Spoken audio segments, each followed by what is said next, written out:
ప్రొద్దుటూరు మండలం తాళ్లమాపురం గ్రామంలో రాత్రి సుమారు 12 గంటల తరువాత చిన్న వెంకన్న సుబ్బారెడ్డి అనే వ్యక్తి ఇంట్లో ముగ్గురు దొంగలు దొంగతనం చేయడానికి ప్రయత్నించగా చిన్న వెంకట సుబ్బారెడ్డి వారి కూతురు వెంకటలక్ష్మి నిద్రలో నుంచి తేరుకొని దొంగలను చూసి గట్టిగా కేకలు వేశారు.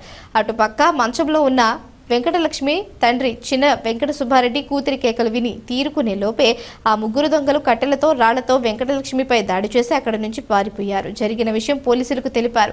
చిన్న వెంకట సుబ్బారెడ్డి గాయపడిన తన కూతురిని ప్రొద్దుటూరు జిల్లా ఆసుపత్రికి తీసుకుని వచ్చి వైద్యం చేయించి జరిగిన విషయమంతా డాక్టర్ చెప్పి ఇంటిమేషన్ రాయించడం జరిగింది. నా పేరు వెంకటలక్ష్మి. 12:20కి అట్లా జరిగింది. నేను కుక్క ఉండే యాక్చువల్లీ అక్కడ కుక్క ఉంటే అది కొంచెం అరుస్తే నేను లేసాను దాన్ని బయటికి తీసుకెళ్ళాలని.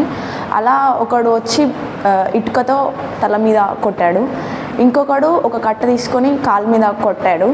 వాళ్ళని పట్టుకునేసరికి ఇంకా వాళ్ళు వెళ్ళిపోయారు. అక్కడ లైట్స్ అన్నీ ఆఫ్ చేసి ఉండే, అందువల్ల వాళ్ళని గుర్తించలేకపోయాను. ఇలా పోలీస్ స్టేషన్లో కంప్లైంట్ ఇచ్చాము. వాళ్ళు నా పేరు చిన్న వెంకట సుబ్బారెడ్డి, తాళమాపురం మాది. మా అన్నగారు అందరూ తిరుమలకు పుట్టింటికి వెళ్ళిపోతే నన్ను రమ్మని చెప్పినారు. నేను రాలేదు, ఇరుములు ఉన్నాయని నేను పోలేదు.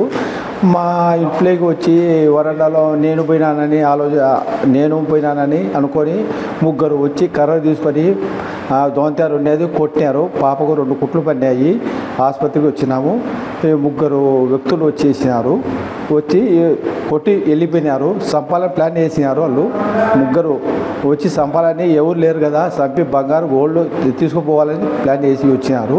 వాళ్ళు నేను లేచి రే అని నా కొడకలారా నెలకలా లేచి నేను కట్టె తీసుకునే నెలకలా గోడ దూకి దొంగకొని వెళ్ళిపోయినారు. గోడ దూకి బండి గైన్లో పెట్టుకున్నారు మా ఇంటి దగ్గర. ముగ్గురు బైకులో వెంకటేశ్వర టెంపుల్ దావన వెళ్ళిపోయినారు.